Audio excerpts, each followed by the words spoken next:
more about process than outcome. Take care of your process. Do what you need to do. Don't worry about the outcome, and the outcome will take care of itself if you have a good process, and that's as a player or as a coach or teacher. May I have your attention, please? Give me a heater. You're now listening to Clear the Mechanism. The Robby Row Show. The Robby Row Show.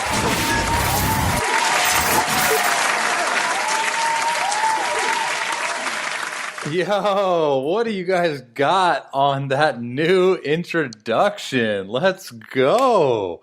For those of you who are joining for the first time, I want to thank you. Actually, for those of you who are just joining in general, I want to thank you.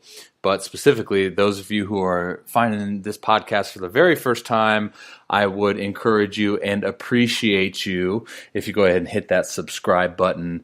Leave a review. Let me know what you thought of it, what I could do better, what I did decently. I don't know. Helps me grow as a podcaster, I guess you would say. For me, you can find me on Instagram, Robby Row 12. That's ROBBY ROW 12, and Twitter at Robby Row _12. You're listening to episode 29 of the Robby Row Show today. I have a special guest with me, Jerry Weinstein. Man, what to say about this guy? I don't even know where to start. So Jerry goes over a little bit about his background in the show. So you can see that there. I don't want to do a disservice and just say one thing specifically, because then I feel like I would have to say everything. But just an absolute legend.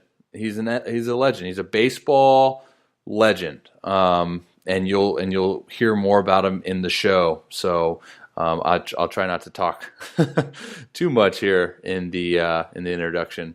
I first actually came not into contact with Jerry, but I learned about him when I had a few buddies play for Team Israel in the WBC in, I think, 2017. But he's been a coach in high school, college, professional baseball, the big leagues. I mean, you name it. This guy has been there, taught that, done that. Very insightful podcast for you guys today. A little shorter. We'll go about 30 minutes of the interview, and the total podcast will probably be around 35, 40 minutes. So real treat. I encourage you guys to listen to the whole thing and gain some insight on catching all things as far as being a baseball player, a coach, a mentor, a teacher.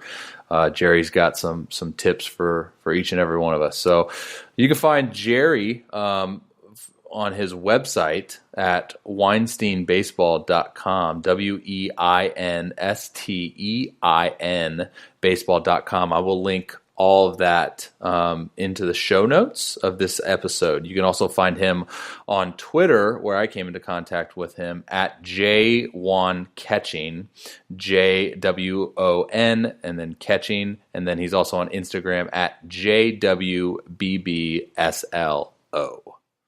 At this time, I would like to go into a little bit of detail about the website that I personally operate, www.thrubbyrowshow.com, which is designed specifically for individuals who are looking to better their pitching craft. I offer one-on-one remote services built around developing skill and insight around the art of pitching. I have a weekly and monthly program that I can guarantee you will take something from. If you're interested in working with me, check out my website, www.thrubbyrowshow.com. Go in there and go to coaching plans in the menu tab. I also provide you with a discount code if you're a listener of this podcast. Just direct message me on Twitter or Instagram and say that you're interested, and I'll provide you a 20% off discount code for us to get started. All right, welcome, ladies and gentlemen. Another episode of The Robby Row Show. I got episode 29 today. I got a special guest with me, Jerry Weinstein. Jerry, how are we doing today? Doing well, Robby. All right, so I'm going to go ahead and we're going to dive right into it. Like I stated previously, I'll go ahead and actually, Jerry doesn't need any type of introduction, but I'll go ahead and, for those of you who don't know him, I'll introduce him in the pre-roll.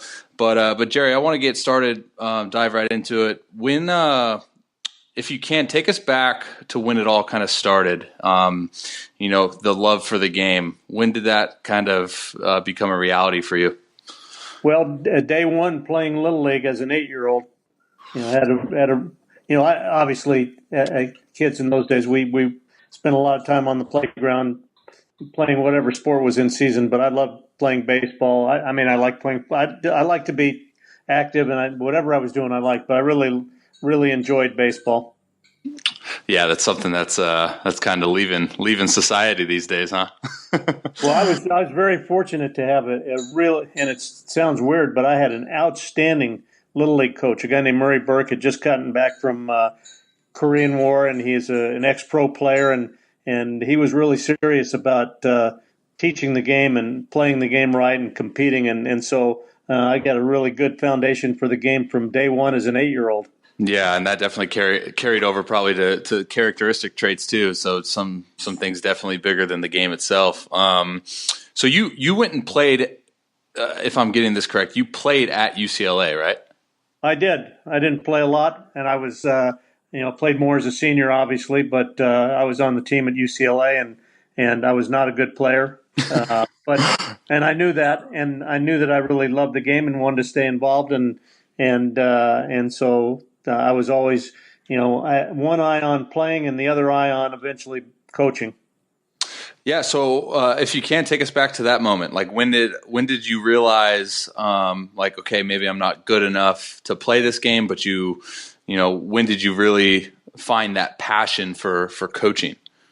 Well, I was not very old when I realized I wasn't a very good player, but I was probably 14 or 15, Okay. and I knew that if I was going to continue to be involved in baseball, that it would, I could play as long as I wanted to, obviously through college, but at some point in time, those opportunities were not going to be there, and I knew I wanted to stay involved. I had kind of a mentorship kind of mentality. Yeah. And on any team that I was on, I was kind of a student of the game, no matter what we were playing, football or baseball. And I knew I wanted to teach, and so early on I kind of blocked out a career path for myself.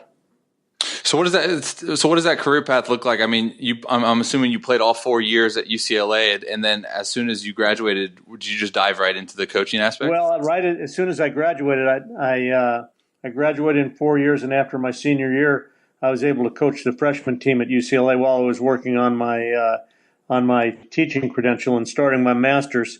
Okay. And at that time, freshmen were not allowed to play on the varsity in the NCAA. So we had a freshman team. I got you. So, would you, if fair to say that you definitely enjoyed the coaching side of things more than the actual playing?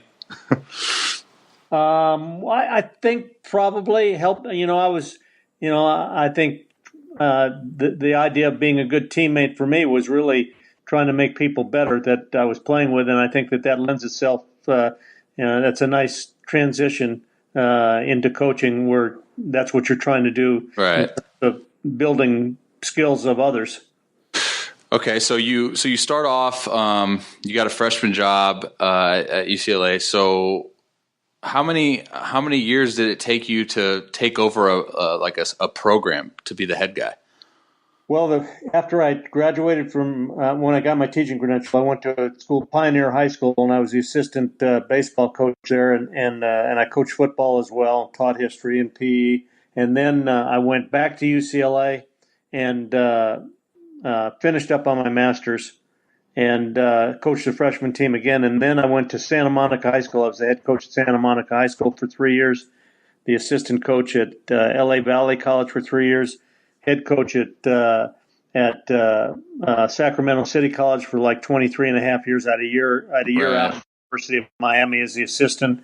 I'd taken a leave of absence. Then I went from Sac City to the Dodgers, where I was, and all of the time during the summer I worked either in professional baseball or for Team USA, coaching national or coaching international baseball, and then went to the Dodgers as the catching coordinator. Before that, I'd been the catching coordinator for the Brewers. I'd managed in the minor leagues, and then became the director of player development with the Dodgers for almost 2 years, and then went back to Cal Poly as an assistant, and then went to then I went with the Rockies and managed in their high A team in Modesto for 5 years, and then coached in the big leagues for 2, and then came back and was a developmental supervisor, coordinator of offensive coordinator, and then done a lot of different things with the Rockies. Managed in the Eastern League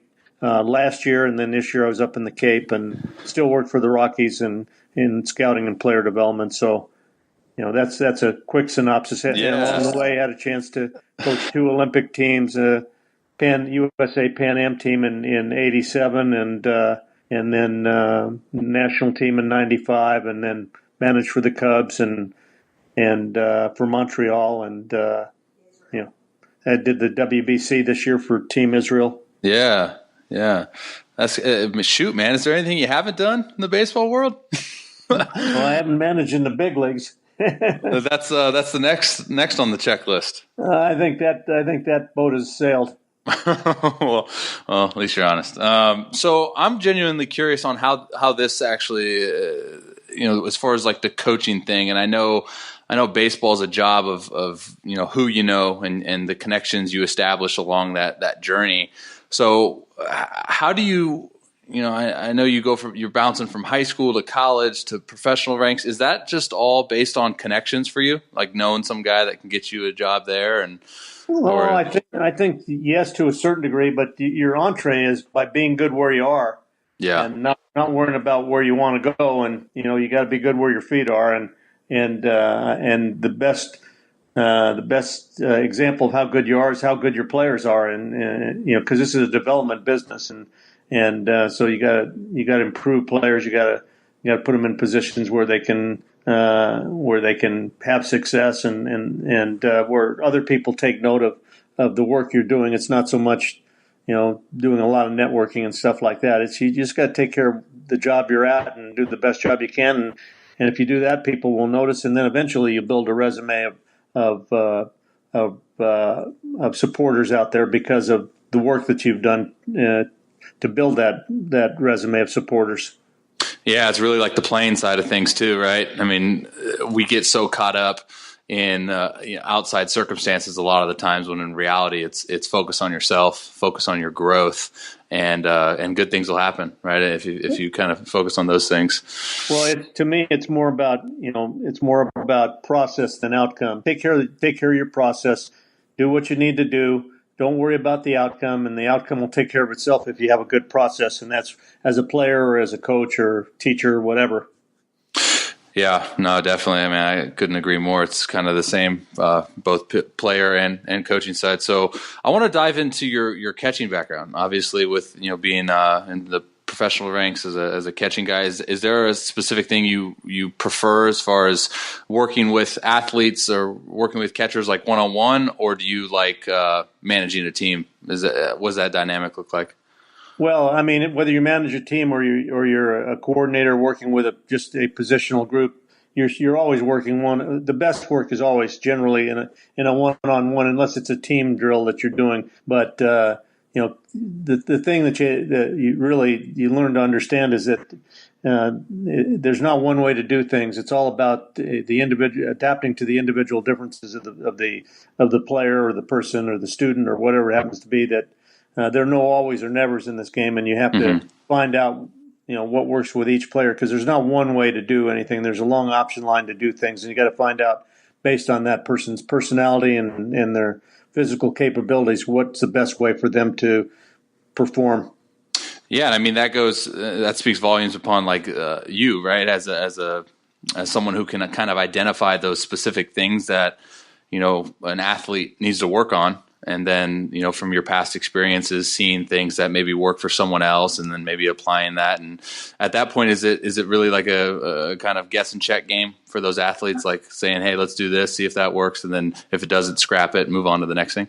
Well, early on, before you have a large file cabinet of experiences, and you failed doing certain things with certain types of people, and and then you run across that same person again. Maybe you don't make those same mistakes, but there's a certain amount of trial and error, and it's kind of, sometimes it's a spray gun technique. You see what sticks, and it's not an exact science. But I think experience is a great teacher. I think that I have things that I've done 40 years ago that I maybe haven't reached for until maybe today, because that's what's applicable for this particular person. But I've had a lot of it, having done this a long time, and that's why experience is a tremendous teacher. And because I probably have made more mistakes in development than anybody in baseball, based on my age, Sure. and as many people as I have contact with. But now you make fewer of those mistakes based on your past experiences. Sure. Hey, I'm genuinely curious about this as well. I mean, you've been in the game for a long time. Is any of your coaching philosophies or theories changing based on kind of the evolution that we're seeing within the game today, or is it kind of just stay the same? Oh, no doubt. I mean, it changes every day. I'm always looking to raise the bar, to challenge myself, to find newer and better ways. Even if they're having success, I'm always looking, well, can we do it better? Can we be more efficient? Can we make guys stronger in a particular way? And I think probably in the last 5 years, our game has changed more than at any time in the past 50, based on analytics and how we understand biomechanics today, and how we alter behavior, and where we can measure things better and quantify things. I think that that's for the good, and I think that if you're not willing to change, you're going to stagnate. Yeah, so if you can, real quick, talk about that fine line, though, as far as like being almost, because for me, I can speak upon a lot of experience based on being a perfectionist, right? Like the positives and the negatives that come from that. So if you can, just real quick, like, what's that fine line look like between, using your perfectionism to, master a craft, but at the same time using it not so much in a negative aspect where you're getting too consumed with something and then you kind of lose your identity? Well, I mean, this is not a game of perfect. Number one, I don't know anything that is that you can be perfect at, but I don't think the quest to be better or even to be perfect is a bad destination. But again, it's more about the process than the outcome. I'm not trying to achieve. I'm not going up to the plate. Well, I got to get a hit. It's hey, I'm going to put a good swing on my pitch, and then that's all I have control of. Probably I can produce it. I can't direct it. One of those things. And so really, the coach's job is to simplify the game for the player. Mindless, to get them in a mindless environment where they're not trying to overthink things and get paralyzed by analysis. And that's the art of teaching coaching, is to simplify the process, and more external than internal, more of an external focus, where if you're trying to, if a guy is, say, an example, hypothetically, if he doesn't have bat speed, well, I'm going to, rather than talk about the physical side of, hey, we got to do this with your hands, your feet, or this or that, I'm going to put him in a constraint type drill. Like maybe I'm going to throw high velocity fastballs middle in, and his job is to pull the ball down the left field line without hook or topspin and keep it fair, so that now he has to accelerate his bat. So I'm putting him in a particular drill where all he has to do is organize his body to accomplish the goal, rather than think about the multitude of physical things that he might have to do to accomplish that. And I really trust people, once they have a goal, to organize their body in such a way to accomplish that goal. Now, obviously, you don't put them in an unreasonable drill with unreasonable expectations. You might not start the machine or the batting practice at 90 miles an hour. It might be 60 miles an hour.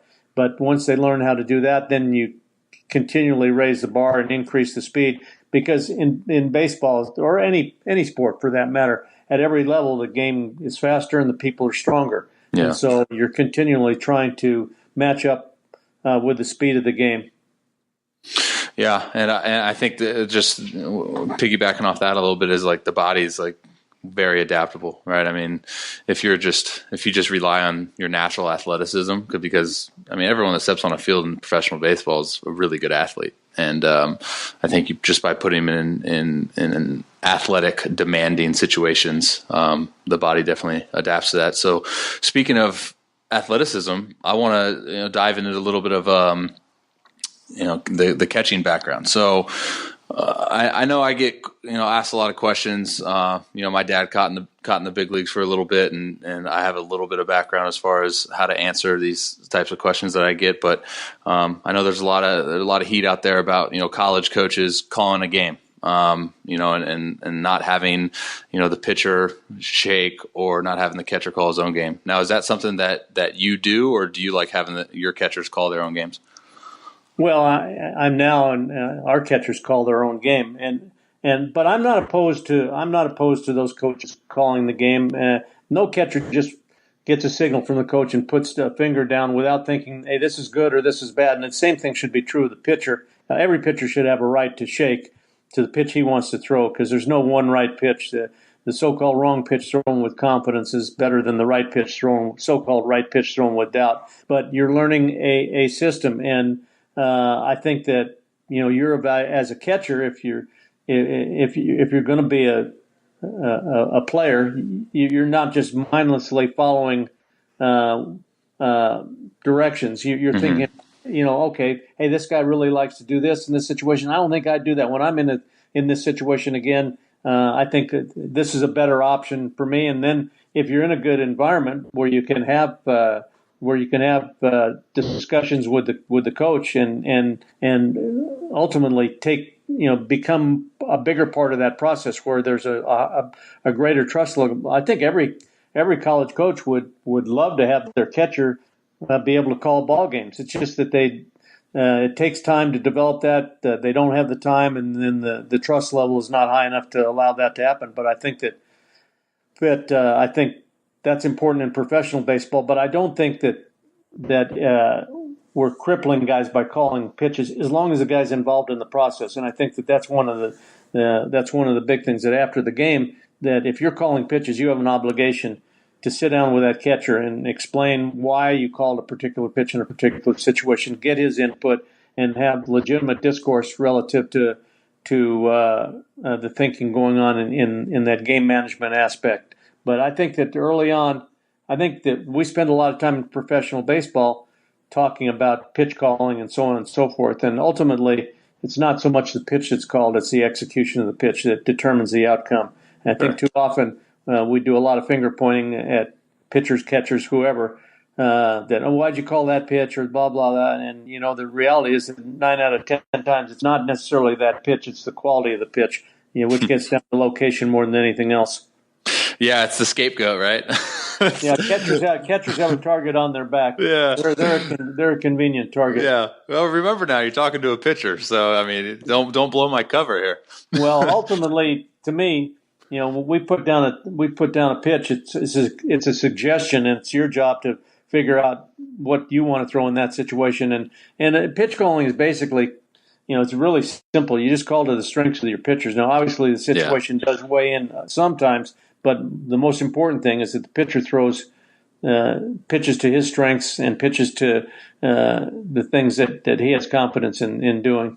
Yeah, I was going to say that was kind of going to be my next talking point. If you hit it right on the head, because I know early on in my career, I got so consumed with scouting reports, right, and like pitching to the batter's weaknesses, and I totally had lost sight again, like with my identity. Like I didn't know what I did well or what I did poorly. It was just like, okay, what is this hitter showing me? Okay, now let's pitch to that. And if you can't just talk about that as a catcher, like what is your job? As a catcher and as a leader of the team, if you see a pitcher kind of putting too much stock in those scouting reports, getting away from what he does well. Well, having been very involved in scouting reports on the big league level, if you read those scouting reports, you got no chance to get anybody out. It's little you and big him.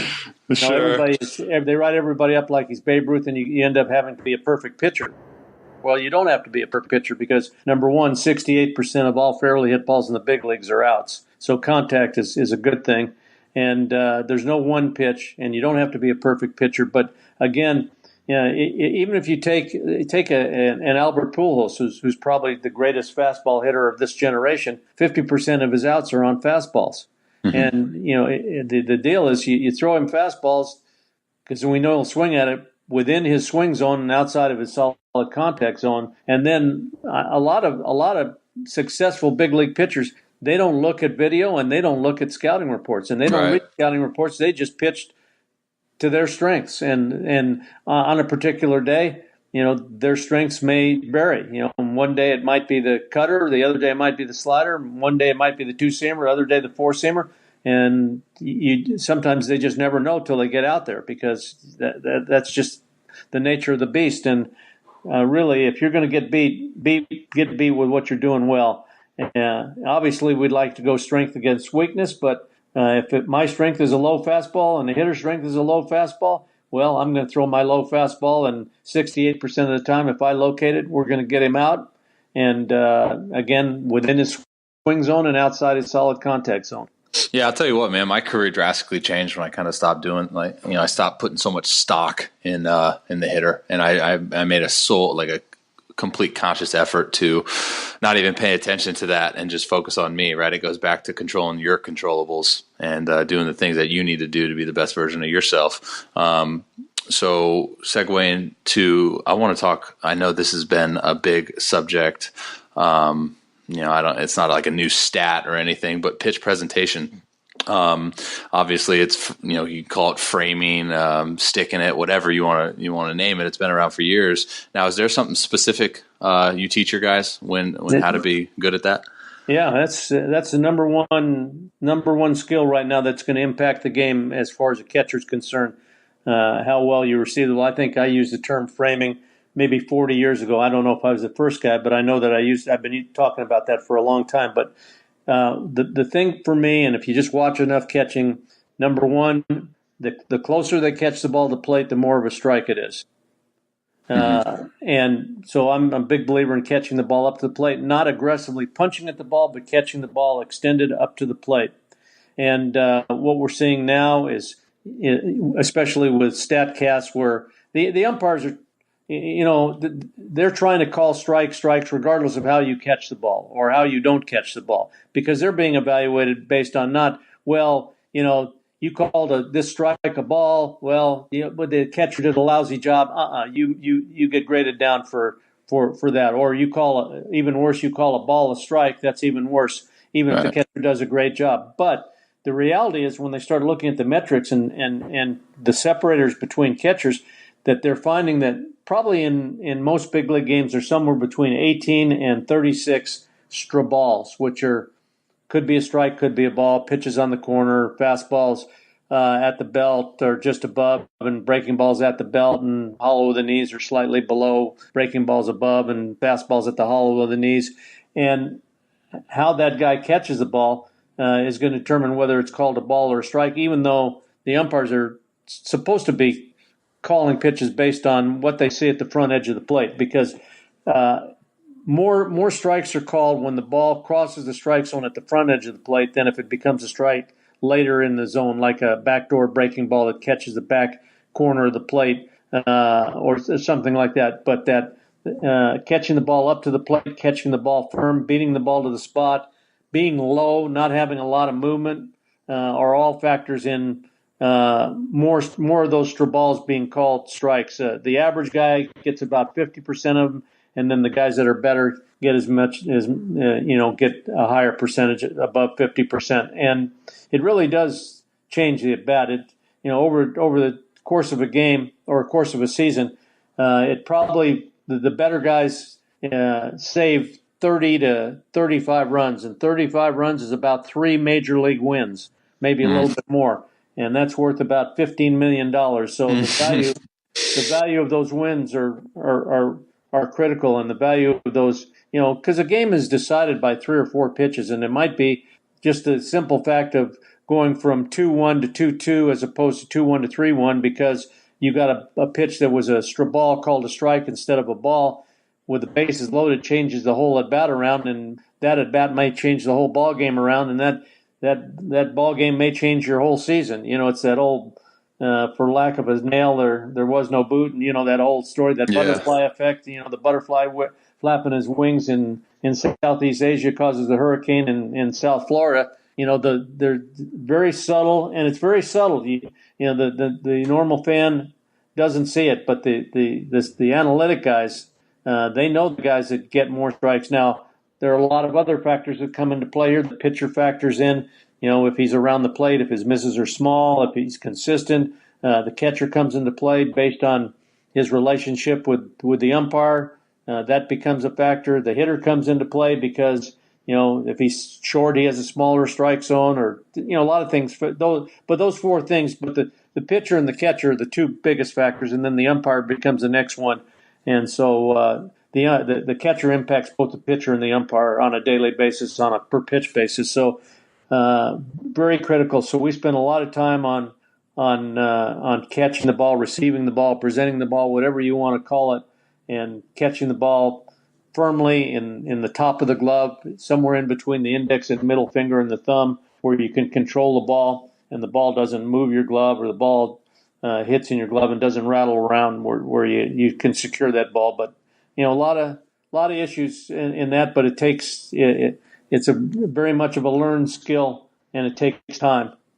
Yeah, man, I'll tell you what, too, coming from the pitcher standpoint, it's such a confidence booster for us, too, like if we execute a good pitch that's, one of those 0-1 pitches where maybe we're intended to go off the plate a little bit, and our guy, our battery mate just sticks it and gets you a call, it changes the whole aspect of the game, or of your outing, really, especially if you're coming out of the bullpen where you're only throwing maybe 20 pitches and one of those is the deciding one.